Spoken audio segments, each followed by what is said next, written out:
Surviving Sister Wives contains adult content that may not be suitable for Latter-day Saints or sinners. Listener discretion is advised.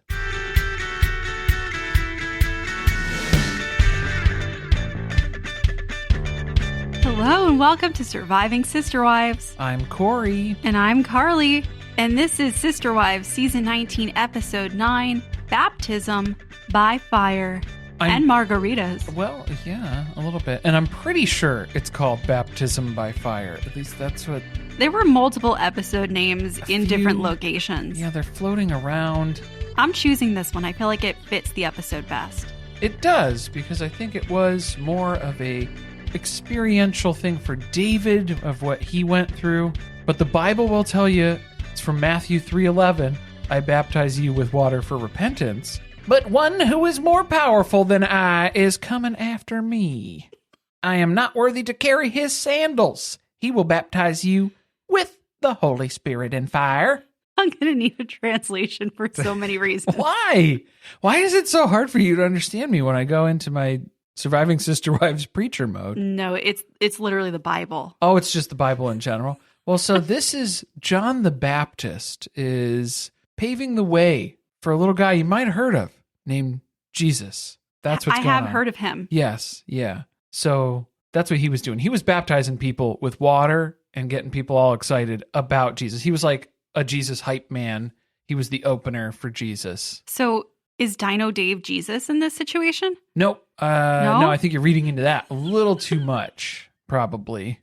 It's probably the alcohol. Yeah, maybe. I don't know. I can't say for sure.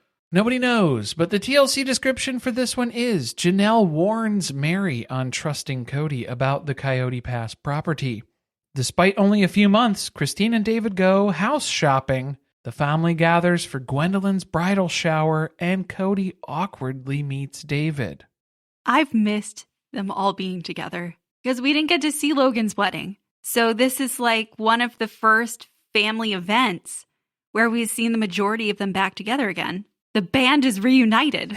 I don't think anybody was expecting that band to get back together, though. It's very much like the Plath family band, where no one was clamoring for that reunion tour. It was a disaster. But Carly has been, because we need to get the family together. They need to interact. There needs to be conversations that are had at family functions that may or may not be related to... They don't always need to be a baby shower, a bridal shower. Yeah, someone doesn't always have to be getting married or giving birth. Big life events, even though I know that's a lot of people that are in this family, so they're bound to have a bunch of these sorts of interactions, but I feel like we could do with more just vacation getaway things. The Browns do Hawaii Part 2? I would love to see what... Well, it's Part 3 for Robin. Oh, yeah. Yes, very much so. She saved that grocery money. She got that second Hawaii trip. And what dietary restriction would Cody come up with on this one? We'll have to stay tuned and see. I really did enjoy this episode, but I had some conflicting feelings. Not like Christine's having, though, right? There's no conflict with that. It's full steam ahead between her and David. Is she just horny? All the time, 24/7. Well, I mean, I think we can accept that Christine is horny as a baseline. But is this just she's still buying into purity culture, and so that's why they have to move their relationship forward so fast? No. What? Do you think that they didn't bone on the second date? I'm sorry, the third date, because the second date they had a classy event to attend. Right. They saw a play. Very impressive. All right, I've got an episode for you guys. We can get into this. Let's hear it. The Merissance shows signs of coming to an end as Janelle prepares for a Brown family property dispute. Christine gets a tattoo to spite Cody. David unexpectedly meets the exes.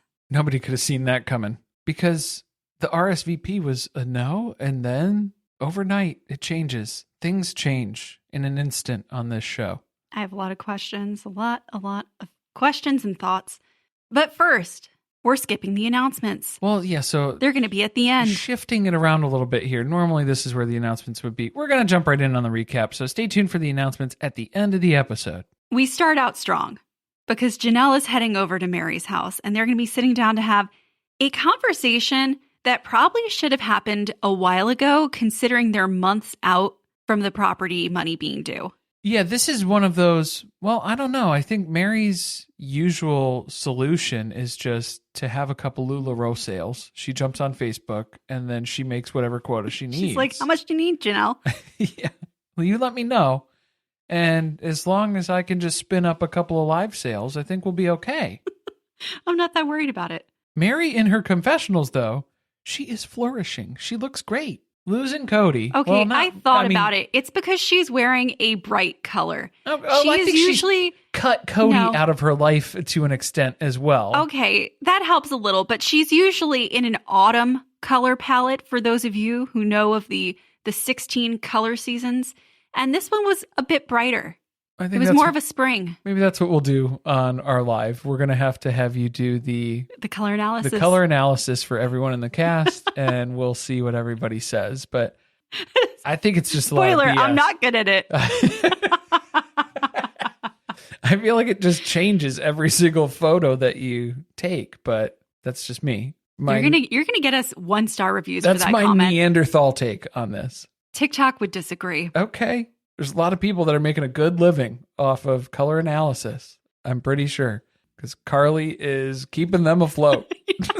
Single-handedly. I'm paying them all until I get the answer that I want. It's not working.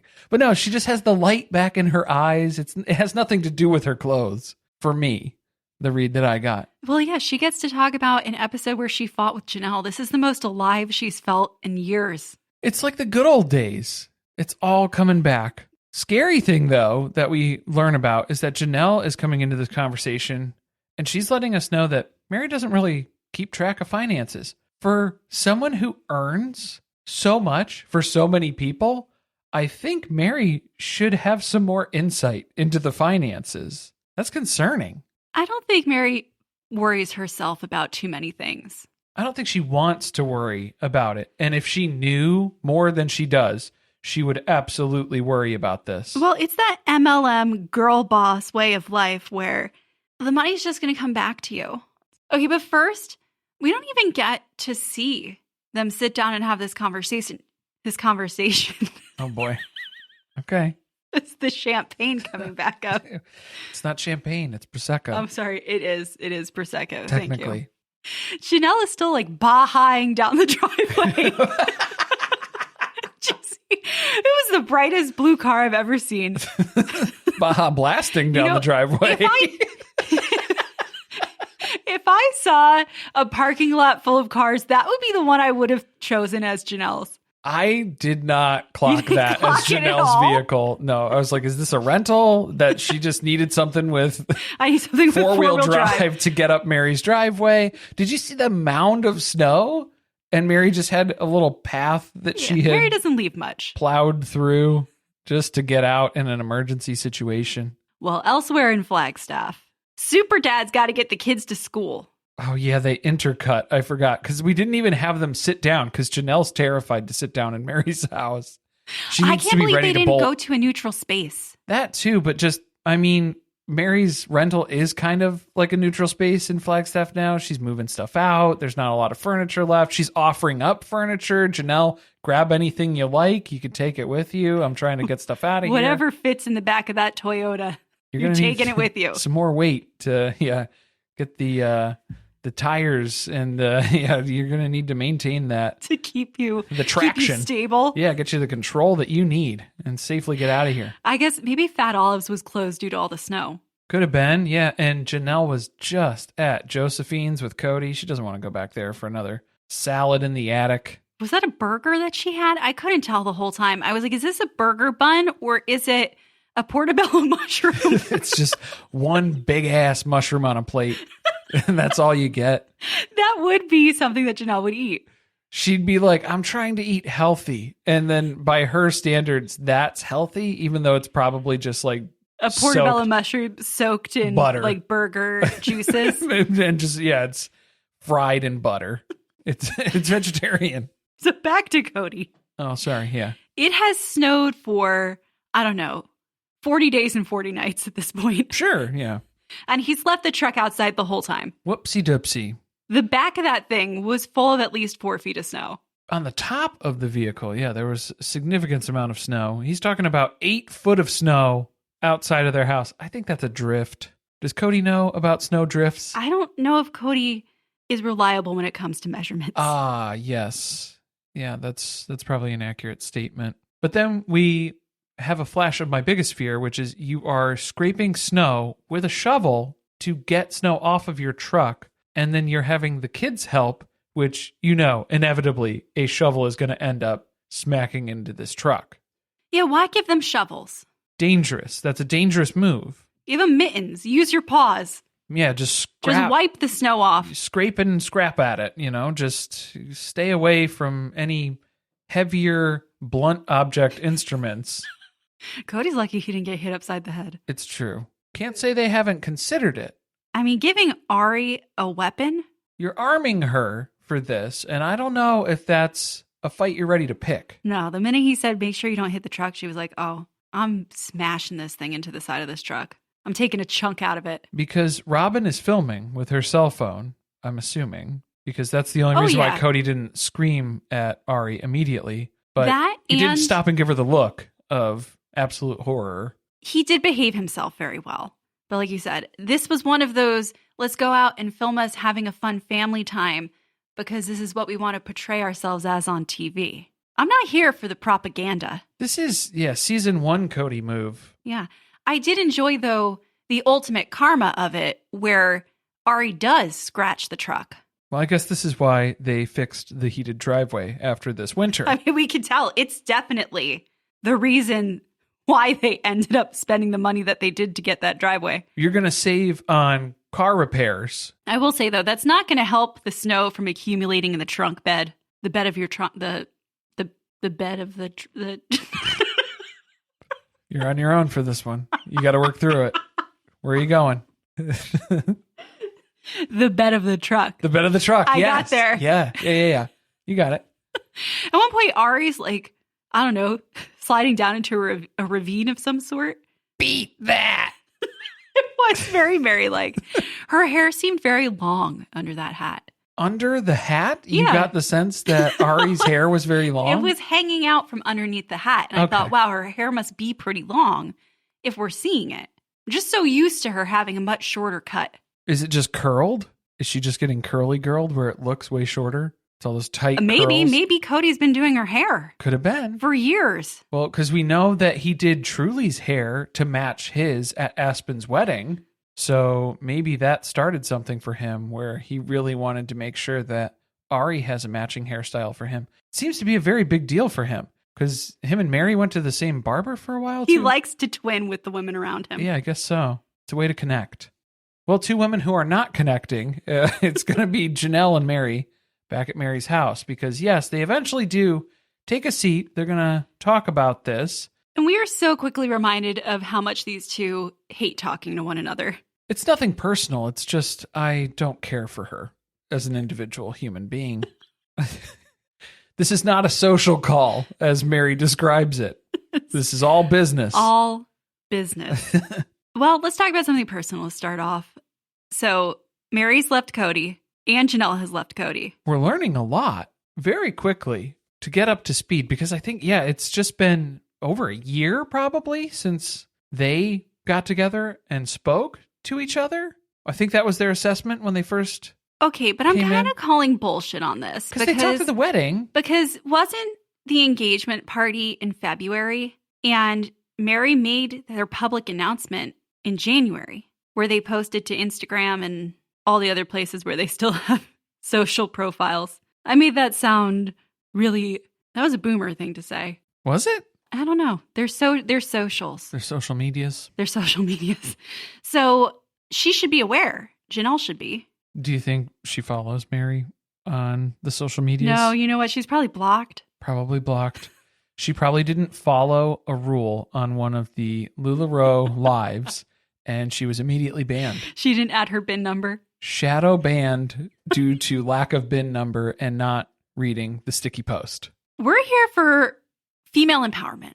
So Janelle is so excited that Meri has finally taken the step that she has stopped being the ever-present loyal dog that she's been in the past, and she's pursuing her own life. Not a dog, but loyal like a dog. Very much same path, train of thought as Cody when he was coming up with the Fidelis. That's got to be hard for Meri. At least Janelle didn't bring that up face to face. That was in Janelle's confessional interview, so at least Meri didn't have to hear it again directly from somebody else. Better than the sacred cow. I'd rather be a dog than a cow, I think. Cows are kind of like just big dogs that just eat grass. Okay, you keep thinking that. What? They're comfy cozy. They're like big, huge stuffed animals. Okay, I would want to be a Highland cow. Yeah, that could be fun. Someone brush my beard like that. That would be nice. Well, now that the niceties are out of the way. Let's reminisce on how could we have kept this lie going a little bit longer. Hold on. Did Janelle learn a lesson from her sit down with Cody? Where she was like, okay, we have to talk about the state of our relationships first before I get into the business thing, because I did it backwards the last time and that didn't go well. Maybe she did this conversation with Meri and she's like, yeah, I'm not looking to do the niceties anymore. I don't need to go take a trip down memory lane. Honestly, we should check and see. Was Janelle wearing the same thing? Did she come straight from Josephine's? Is that why they weren't able to get a table there? She's like, I already ate. She's knocking this out. I'm not looking to have another meal. I went and talked to Cody. I'm coming to talk to Meri. That's it. Back to back. Get it out of the way. Unfortunately, she's got some pretty bad news to share with Meri, which is that the property. You remember that? You remember when we bought Coyote Pass? You remember how we got in quotations a loan? Remember the loan, girl? Bought. Yeah, but did we kind of buy it? It's seller finance, so it's kind of a Cody's not going to pay this thing off, and we're going to lose the whole thing. And Meri's starting to find out how bad of a deal this is because, I thought we already paid off a few of these. Yeah, well, that's the problem. If we don't pay off the last one or the last amount of it, we could lose it all. Okay, this makes me think if the deal wasn't that they would lose all of the property if they didn't pay the one last piece off, I feel like they would have just not paid the last piece off and lost it. Yeah. Absolutely, because then that would have been the one that probably had Meri and Janelle's name on it. He was like, I don't need that one. Just happens I don't need that one anymore. I don't have a use for it. It's in the middle. It separates of the four lots. It's like middle right. Because they can't get anything rezoned until they pay all of it off. So that's the whole other issue that we're having here. But Janelle keeps talking to Cody about it. Cody keeps making it sound like there's no money. But Janelle does the books, the bookkeeping, not the finances, but the bookkeeping. She knows from running the numbers. We had enough money. We have had enough money to pay this off. Ain't mathin'. Yeah. We got some Cody math going on. It's not working. And this is where Meri lost me. And the Merissance came to an end. Because she starts gaslighting Janelle over this entire situation. There's just no way that Cody would do something stupid like that. He's looking out for our best interest. I'm not worried about it. And the way she responded, where she was like, you really think that he would do that? It was very dismissive. Yeah, I mean, I do think he totally disposed of 3 wives. So why not dispose of a piece of property that would be very valuable to us? But I think it would be silly. See, this is the problem, is where Janelle's trying to get Meri into the know here, because what she's trying to say is, hey, you don't have claim to just your third of that one plot of land. You have claim to the whole kit and caboodle here. And a quarter of it. Counted as a quarter of the value of the entire property. That is what your numbers should be. But I don't think Meri even has a grasp on where they're at in terms of finances and numbers for that to make sense. So why didn't they just put all of their names on all of the pieces of property? That's too complicated. That's too straightforward. Well, that's why they're in the position that they're in now, because say they lose all of it, or Cody decides to somehow screw them out of other parts of the property. Now Meri's going to get a piece of a piece. Yeah, you have no legal claim to that. To the other pieces. Yeah, so if you have been contributing to the paying off of all of those other plots of land, your name isn't on them. No, and I think she also doesn't understand, because she thought Janelle's name was only on the plot with her and Cody. Janelle has a whole nother plot with Cody. She's got 2 that her name is on. There's a lot of things that Meri isn't grasping about this, because she has no idea what the situation is at all. No. And so Janelle's trying to do her a favor and maybe float the idea too of, hey, would you like to maybe perhaps lawyer up with me? And then we can kind of make sure that we get what we need here. I think she was feeling it out. She didn't even say it. She didn't say it. She knew. She was like, I would better withhold the information about the attorney because she got the read. She's not having it. And at this point, she's getting worried. Like, is she just going to turn around and go tattle on me to Cody? This might be a bigger problem here. So I'm not going to say what I'm actually intending to do. She played the cards close to the chest. To be fair, she tipped her hand to show Meri and then didn't like the reaction and then proceeded to cover up the rest. But was that enough, though? Is Meri going to be able to turn on Janelle? Is that what we have to worry about now? I don't think Meri cares enough to go tell Cody that, oh, Janelle came and talked to him and is worried that you're not going to pay off the land and we could lose the whole thing. That's something that Janelle has talked to Cody directly about, too. I don't know. I think that Cody and Meri, I think throughout the entire time that they were living plural marriage with everybody, that I feel like they were the ones who would team up against each other or against other people. As much as they despise each other, I think they work together when it's in their best when it's in their favor. There you go. I think it's just... I don't think there is a benefit, though, for Meri to go tell Cody now. Because it used to be she was trying to win favor back. She's trying to get in Cody's good graces. She's trying to have any semblance of him attempting to try to have a relationship with her. And now that's out the window. So what does she have? I would say when she said Cody is most likely just getting creative with his finances, he's going to rob Peter to pay Paul, just like everyone else does. She knows that game. I think she should be worried. Is she Peter or is she Paul? Yeah, are you getting robbed? Are you being robbed or are you being paid? Well, I don't think we're getting paid, so I think we're probably being robbed. I'm just saying Meri does not have a good track record as far as her reading other people's character. I'm not going to trust her on this one. I feel like maybe Meri had a turn when Janelle was telling her, I want you to get what you deserve out of this land. And usually that's said to Meri in history in a very negative way. I hope you get what you deserve. Oh, no, she's remembering every time Janelle has wronged her. Just like when she was definitely the one who led the revolt against giving Meri money to buy the B&B. I have a feeling there was a serious finance discussion between Cody and Janelle that resulted in him suddenly not having the money to help her. I think it's just absolutely wild that Meri was under the assumption that Janelle is in charge of the finances based on Cody's description of how things are run to Meri. Her understanding was that, oh, Janelle handles the finances. And Janelle's like, whoa. That is financial abuse. This is what I'm saying. To not know you're all contributing to the family pot and then you don't even know who's in control of the money. There's not an overseer like you thought that there was, and you were wrongly led to believe that it was the person who, in this family, they seem to think Janelle is the most responsible with money. And now they're finding out that's not the person who was holding the purse strings all along. Yeah, it's ended up, you trace that line back, and it's over at Robin and Cody's house. It's all in a Vera Bradley bag somewhere in Robin's home. You want to go house hunting? Not really, but I mean, house hunting without my consent is what's happening here. Yeah, the repetition of let's go look at 3 things and make a decision is weighing on me. And I know that we're going to get this again because they're going to go dress shopping. And it loses the excitement when we already know which wedding venue they chose. We already know which house they chose. We already know which dress she chose.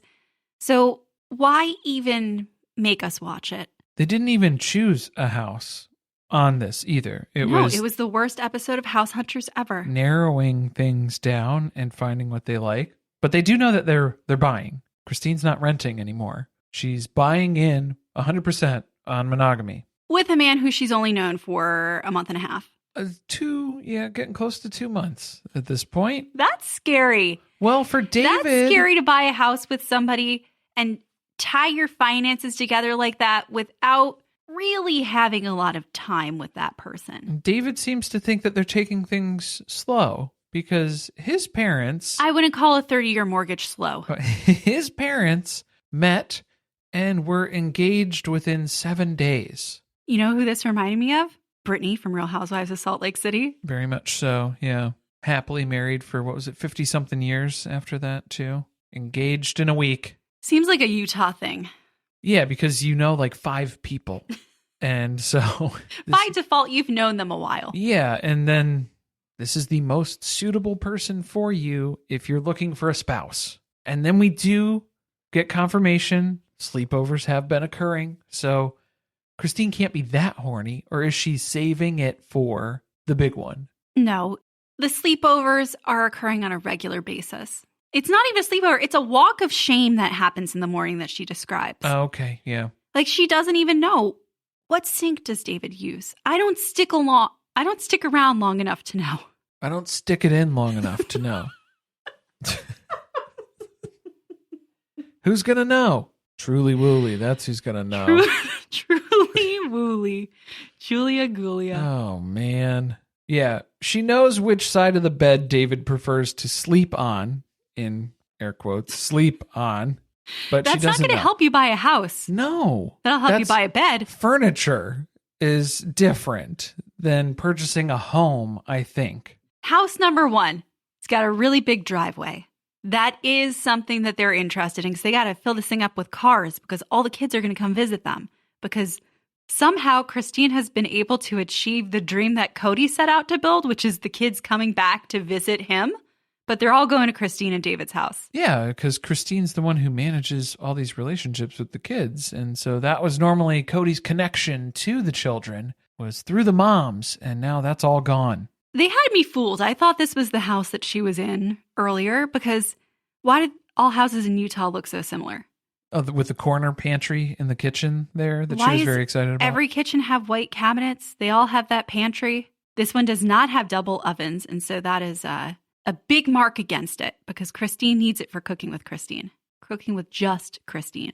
And David. I guess that's why they did away with it. And McKelty and Aspen. She's had a couple different guests on there, too. We need more closet space as well in the primary bedroom because we're sharing now. Christine's not used to this. There's this partnership, this decision-making process that happens between 2 people in the relationship. And while David doesn't have a lot of clothes, he does have a lot of hoodies.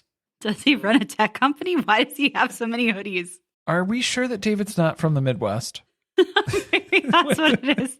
A lot of hoodies? I thought one of the complaints, though, about Cody was that he had a lot of shit. Wasn't that one of the burdens of being married to him was that he had so many of everything, and at some points, all of his stuff would end up at your house? Was it a lot of shit or that he's full of shit? It's both. Probably more so that one. Yeah, I think it was at one point he was buying multiples of stuff and then it all just collects at, you guessed it, Robin's house. And then he is panicking, running around, pretending to look for stuff in other people's houses. Either that or it would end up at Mary's because he would probably take his laundry over there. It's funny you said that because I was just thinking that when he came back to each wife's house, he probably brought an entire basket of laundry that needed to be done. Some of it was Robin's, just mixed in there too. They just happened to be doing that. If you're going to be throwing that stuff in there, might as well. She separated everything by color. How many different piles would Robin have for sorting laundry? No, it's just all florals. You can't wash it on warm. The colors will run. All her tops are made of rayon. She can't let them go to other houses to get washed. Do not let an iron touch them. They would just melt instantaneously. It's very flammable at her home. Cook right on there. For some reason, Cody thinks that he had a lot of involvement in not only building each of the houses, but picking out all the furnishings and building a home, nesting with each other, which I thought was an interesting word. Yeah, because Robin builds the nest, right? Yeah, isn't her Instagram handle Robin Brown's Nest? No, her handle is Love Gives You Wings. No, that was on Twitter. Oh, Twitter. Okay, yeah, sorry. Yeah, and then on Pinterest, she's Roby Brow 5. Roby Brow 5. Yeah. Roby Brow. But wasn't she pregnant with baby Saul at that point? Am I imagining that? Am I crossing timelines? Yeah, she had baby Saul. He was born when they were building the houses. Yeah, so they were nesting. Because then she was going to get pregnant with baby Ari as soon as everyone gave her the help she needed with my sister wife's closet so she could get pregnant again. Yeah, she was holding out on Cody so that way he could encourage the sister wives to help her with her business dream. The only thing I remember him helping, that's in quotes, Christine with her house was asking if he could use the leftover money that she had to buy Meri's wet bar. Oh, yeah. Or he was asking her to not do the rock. The stone. Yeah, the stone decorations on the front, the exterior of the house, and then just funnel that over to Meri's wet bar and additional bedroom that she did not need. That's the involvement I recall. Okay, let's get through this because, they hated all the houses, pretty much. Well, yeah. House number 1 wasn't that great. It's a no. House number 2 was better. And then house number 3, it was, the kitchen was even worse. So that one was right out. Not going to do that one at all. If they do another house hunter thing, just show us really, really exciting homes. Show me something in the $2 million range. Something Robin and Cody worth. I'd like to look. With RV parking. Yeah, the works. With hobby horse sorts of tracks that you could work with there. A full stable. Yeah. But no, instead we get Christine summing up, putting a nice bow on all of this for us about how wonderful monogamy, how solid this future is between her and David, and how they're in their flow. She's all about the flow because their flow, it's faster than some, but it's slower than other people's. And theirs, it's just theirs. That's their flow and they're in it. Got to find the right house for that flow. So here's where I get confused in the episode because we have the engagement party that's coming up for Gwen. So they're renting a house and they're doing kind of like a family get together beforehand, just so that Christine can introduce David to more people before the actual engagement party. I think that was mostly the driving force. I think most of them have nowhere to stay. Well, that too. Because they're in Flagstaff and they're not going to stay at Robin and Cody's house. Right. And Janelle's apartment is only so big. Yeah, that's student housing. We're not going to be able to squeeze in there. You have to check in at the lobby. She can only have 3 guests. You got to give your photo ID. There's a limited number of guests that she can have in the building with her. They cannot be unsupervised. It gets really complicated. Unfortunately, we're not going to get to see Janelle meet David, though, even though he's going to meet lots of her kids. This is so weird, isn't it? That now Janelle still hasn't met David, but the kids have? This is where I'm worried they're going to get engaged before Janelle even meets the dude. Oh, 1,000%. That's what's happening. We are building one step at a time, closer and closer to that. What we were worried about was when they were saying that Cody and Robin were not going to be in attendance at the engagement party. So they RSVP'd, no thank you, Daddy. Everyone's going into this thinking they're not going to see them there. That was the plan. That was how this was set up to be. Okay, this is not fair to people to just change what you're doing at the last minute. Some of us need to prepare by having a full therapy session. Because this is wild. This is very similar then to, if we're comparing it to the mystery family member wedding from October that they didn't want to say was absolutely Logan and Michelle's wedding.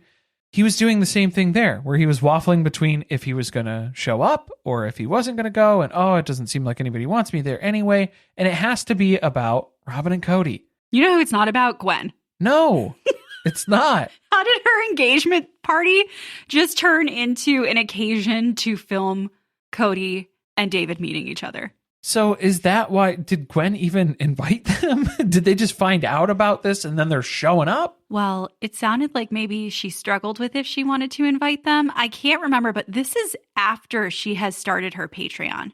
And there was a lot of conflict at first because she was saying some shit about Robin at the very beginning of her Patreon existing. And so I'm pretty sure things were not in a good place between them as far as the relationship between Gwen and Cody goes. And of course, Peyton wasn't invited. Well, yeah, we already knew that. It's a given.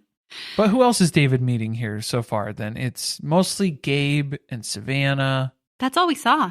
That's really it. Yeah, David was telling Gabe how he met Christine online, how she stalked him online. Because it didn't look like Logan came. No. It didn't look like Garrison was there. There were a lot of people missing. But it's just such a relief when your kids meet the right person. Unless they're Tony, I guess. Yeah. Unless their person is Tony. Well, Tony wasn't the right person for Christine.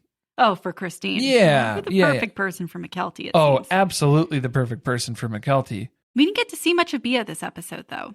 That's a little bit of a disappointment. More than we've seen probably ever, though. Because if we jump to the engagement party itself, because that pre-engagement party evening thing was just kind of like family gathering, meet David, so it's not super awkward first time meeting at the engagement party. They're spending a little bit more time together.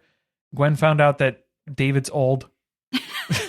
59. He's 9 years older than Christine. She was appalled by that. And I thought David was trying to hit her with something there at the end too, when he was like, I wasn't too old last night though.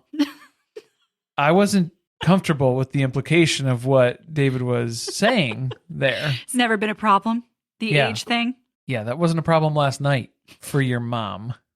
I did like that we actually got to learn more about the backstory of them meeting on the dating site. He's not the tech bro that you alluded to earlier with the number of hoodies because he does not know how to delete a dating profile. No, yeah. Just like some of those on Seeking Sister Wife. He had multiple dating profiles. Some of them he canceled because didn't find anybody. But, the profile's still active. You never know who might message you. And lo and behold, one of them was Christine. And so he got that credit card out and spent $60 to read that message. This is where I'm starting to think, remember his daughter who was freaking out about how Christine Brown from Sister Wives was talking to him? She had to tell him who that was and get him excited. That's definitely why this man spent $60 to read the message. Yeah. I'm not saying that he had ill intent. She wasn't in that conversation, though. He wasn't talking about his daughter interjecting or convincing him to. So that was kind of weird, too, because it's a completely different story than what we get at their wedding when his daughter is telling the story as part of her toast. I have a feeling it's a long story and they just cut around some things. I don't know, because we hear it like 3 times just this episode, and he's pretty consistent as far as what was involved and what the process was. Best $60 he's ever spent. You want to go to the party? All right, yeah. So now it's the day of the engagement party, and surprise, surprise, Robin and Cody they're showing up. Ready or not, here they come. Cody was describing it, though. Was he saying that he found out that morning that David was going to be there? I couldn't understand what he was trying to say.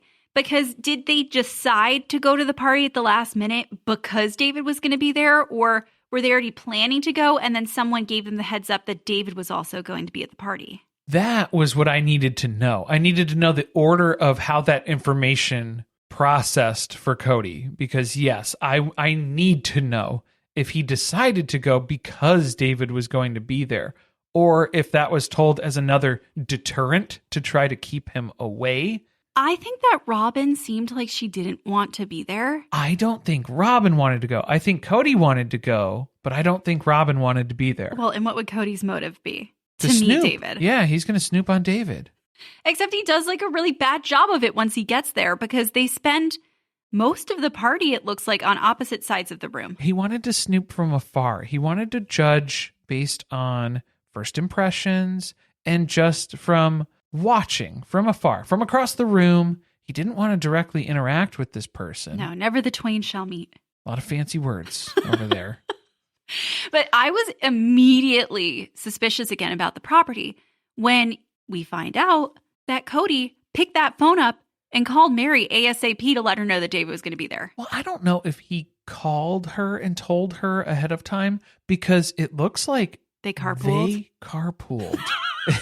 They rode in together. And Meri she was talking about it like a badge of honor that she discovered her worth and walked in front of them as a single woman. Like she Queen of England rules. She was unaccompanied at the ball, but she's going on her own terms. You know what would have been real progress? Maybe show up a half hour before them.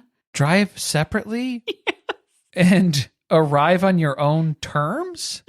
So I don't know if he just told her in the car on the way over. Well, the only person who probably was excited to see Meri at that party was Gwen. Gwen, and then I would say Robin, too. Robin was probably terrified to be there. I think that's why they stayed in a camp together, even though she doesn't take sides. She's not in the Cody and Robin club. She's not in the ex-wives club. But she was in the Robin and Cody club this time. For the arrival, at least. But then she's aligning with Gwen immediately. So at least Meri did make her way around the room. She had the intention of, I'm here for Gwen. It's Gwen's day. So that seemed more apparent out the gate, where I don't even know. Did we see Kody? Oh, yeah, we did see Kody interact with Gwen and Bea because he was talking shit about matching tattoos. Because, as it turns out... Hold on. Because he definitely overheard Christine say she was going to get one. She was vocally, expressing this multiple times that she was going to be getting a matching tattoo with David that day. This whole party is Robin's nightmare. They're giving people tattoos on tables. People who strongly dislike her are here. Right next to the food? My bomb-ass lasagna! She didn't bring one. But Cody's afraid of tattoos. He has a tattoo phobia, not a needle phobia. Most people who would be afraid of tattoos just afraid of getting a tattoo. Just in general, tattoos on people fucking terrify him. That's enough. I think that says a lot. But he is considering maybe getting a wedding band tattoo. Since he's a monogamous man now. A nice circle, something Meri would hate. Not approve. Yeah, that's not going to work. I wish they had convinced all the adults to get a tattoo. Maybe they could have touched up Meri's brows.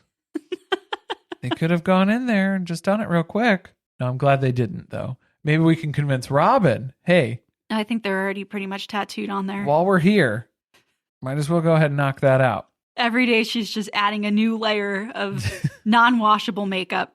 It's not coming off. Very, very waterproof.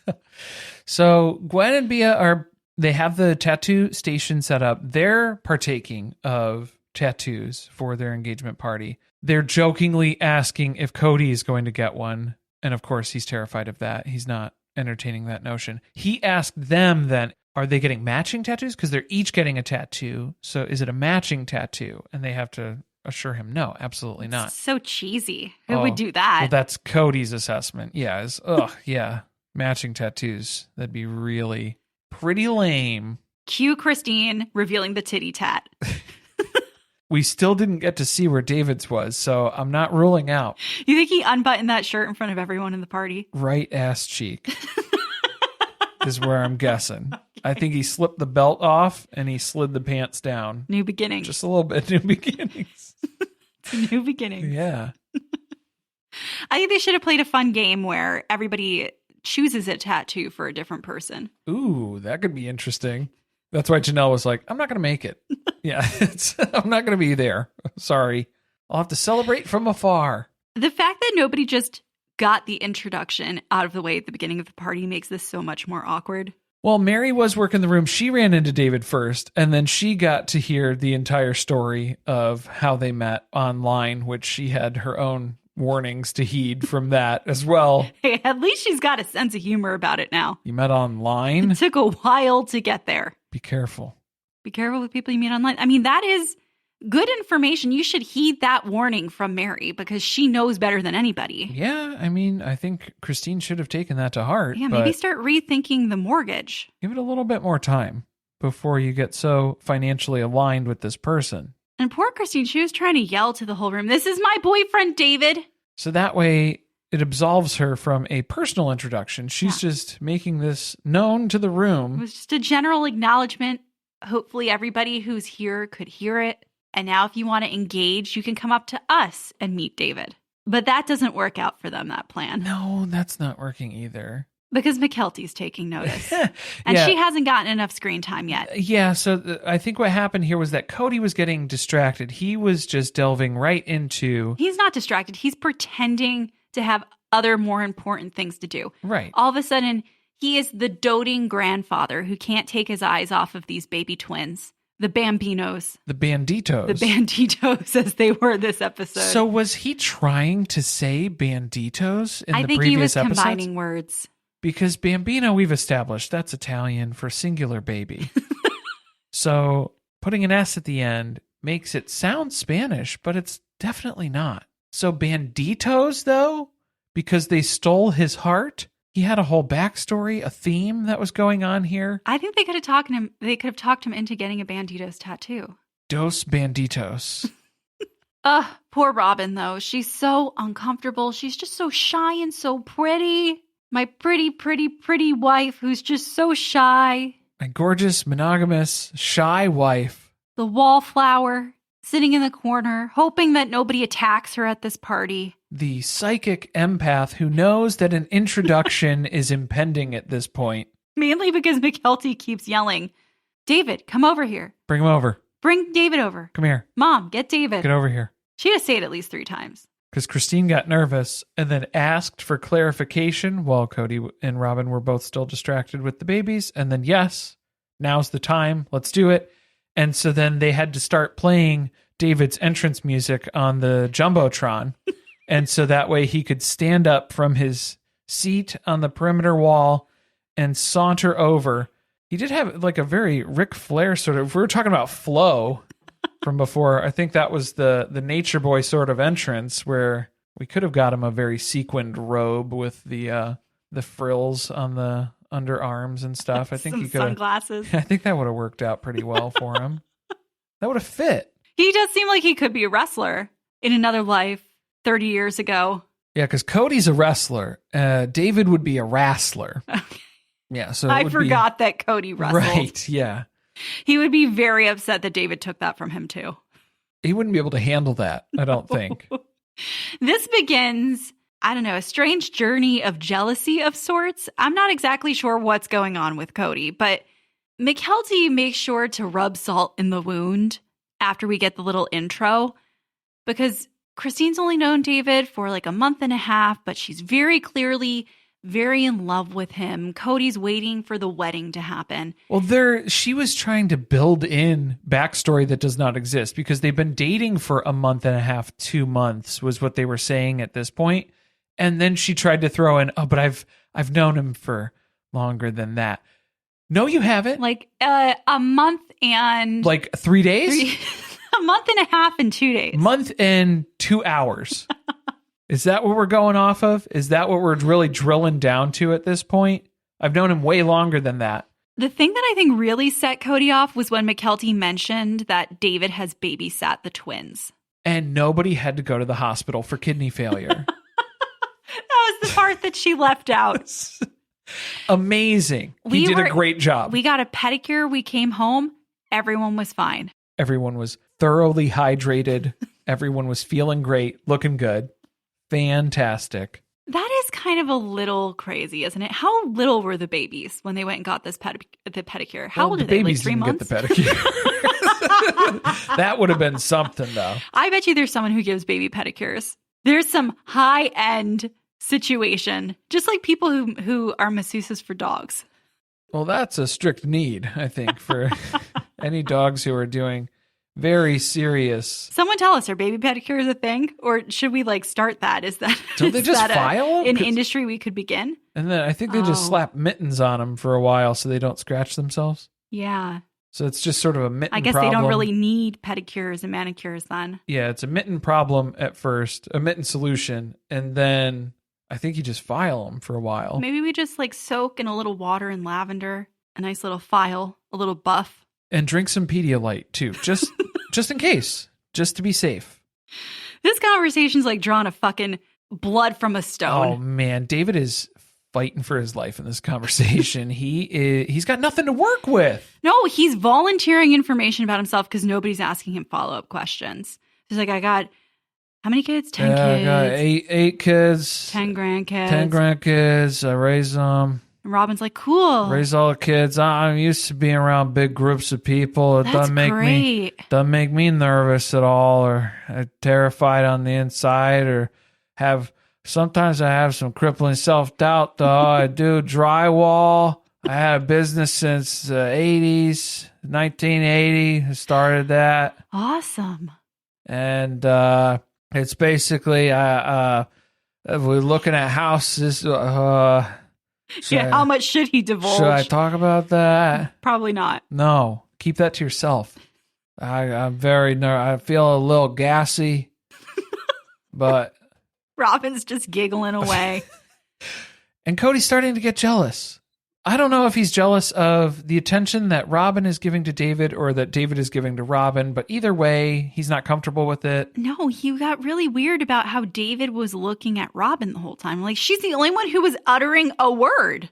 And even at that, they weren't really words. No, and otherwise, he would be looking at you, and you're reacting like a brick wall. So and your face is getting red. There is no reaction. Yeah, he could sense that you're getting very upset right now. And we don't know how you're likely to react from this moving forward if we continue this conversation.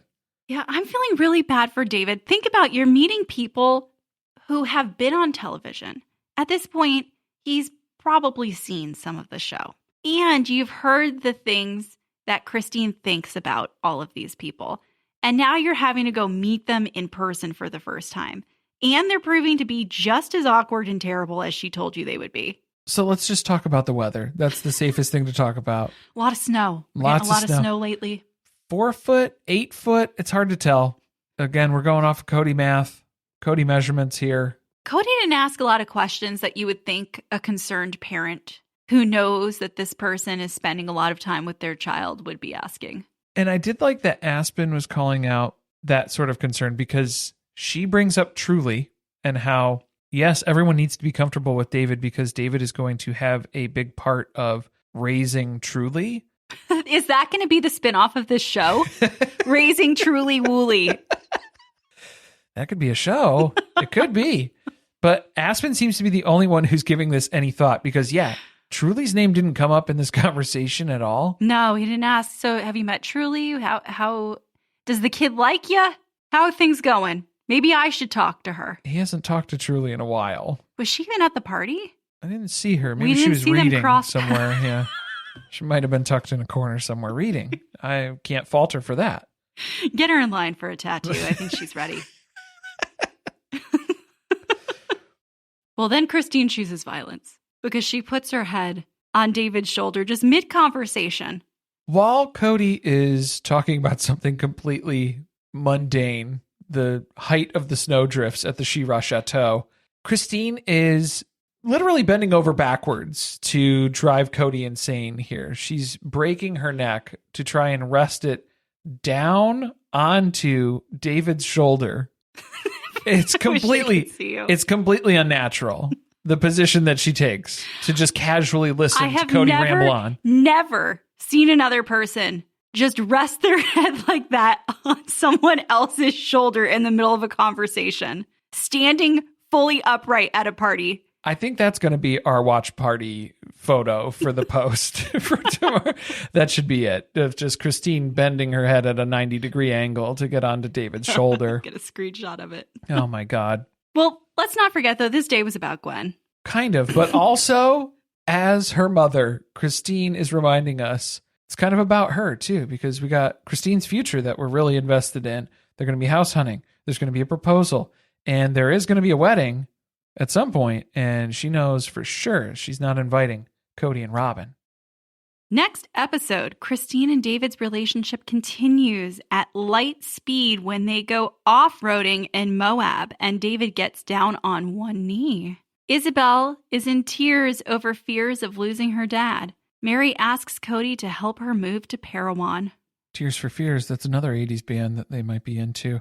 And I'm surprised if David got down on one knee. Do you think Christine got down on all fours? Or what are we doing here? How does this proposal work? Which direction are we going? I guess we'll see. So huge thanks to you, our listeners out there. And if you like what you're hearing, be sure to drop a review for us on Apple Podcast and over on Spotify as well. They're doing reviews now too, in case you missed it. You can take polls on there also. There's a bunch of stuff. Your questions, comments. Yeah, there's all kinds of things. And also, if you're liking what you're hearing, you can check out our other podcast, Surviving Reality, where we're recapping Real Housewives of Salt Lake City every Friday. And I think we're going to be recapping the new season of The Traitors when that starts in January. Ooh. So keep that on your radar. Yeah, that's going to be coming up too. All right, stick around for a quick second, especially if you are over on the Patreon, because we've got things going on there. This month's Patreon live stream for Legal Wife tier is going to be happening on Tuesday. That is the 12th at 8 p.m. Eastern time. So make sure you're on the Patreon, that you check there for the post, and There'll be details on how to join that. We've also got holiday merch that's dropping, so be sure to check that out if you haven't been in the merch store for a while. We have a very special piece of artwork. Mm-hmm. Maybe you will be owning your own set of mini bikes pretty soon. Something like that, yes. And we also have our I Kiss Better Than I Cook shirt coming out as well, which just won the poll last week. Very exciting times. Also, something that's very exciting and brand new, which everyone's been waiting a very long time for Patreon to finally do this. You can gift memberships to other people. So if you are looking for something for the holidays for someone, be sure to check that out because that's something you should be able to do now for any Patreon page that you follow. If you're looking for the links for any of this stuff that we're mentioning here, it's in the episode description. It's also on our beacons, beacons.ai/survivingpod, so you can go check that out. Pretty much everything you need to find for Surviving Pod. Our YouTube, social media, Patreon, and all the places you can listen. Stay tuned, share with friends. See you next time.